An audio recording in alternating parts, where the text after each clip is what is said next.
新进家居电器小网红加湿器，你真的需要买吗？大家好，我是耀飞。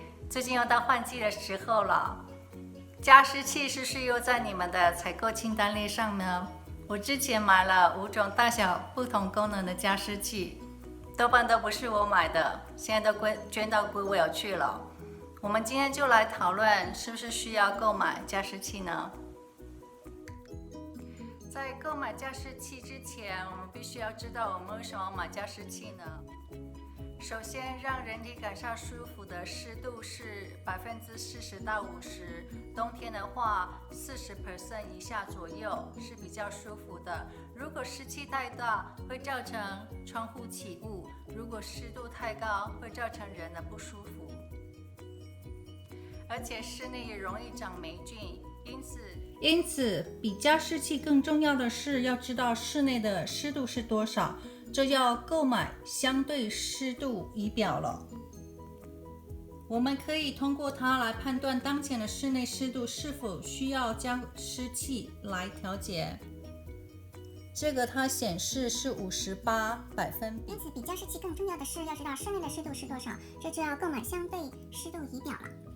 我们可以通过它来判断当前的室内湿度是否需要通过加湿器的调节。这是55%的相对湿度。那么市面上那么多加湿器，我应该选哪一种呢？一种是超音波加湿器，这款加湿器可以通过超音波振动，将水分分解成微粒并吹上空气中，有备水箱和振动装置。一种是有雾的加湿器，这种加湿器则是通过高速转盘旋转冷露。另一种是热蒸发型的加湿器，湿气是由热水蒸发出来的，俗称 warm mist， 是 steam vaporizer humidifier 吹出来的并以冷却的蒸汽。这种加湿器在没有水箱和静置的水时，产生霉菌的机会很少。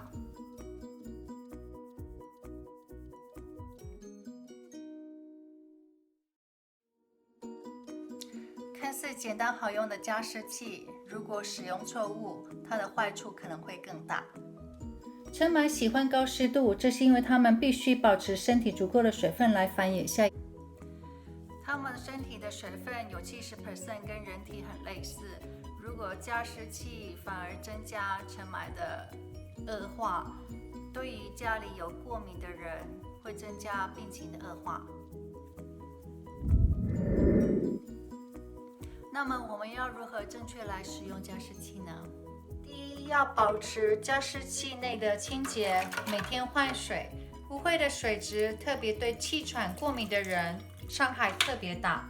第二，每3天就要刷洗水箱，刷水箱也有大智慧，最好用氧化氢 hydrogen peroxide 和淡化的漂白水去霉。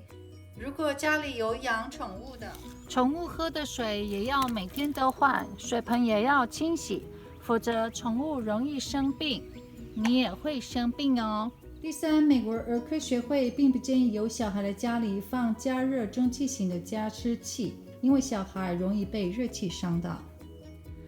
过敏专家医生也特别说，只要有一个能装水的散湿器，不要为了有加湿器，窗户污垢、地毯潮湿、相片发黄，导致发霉。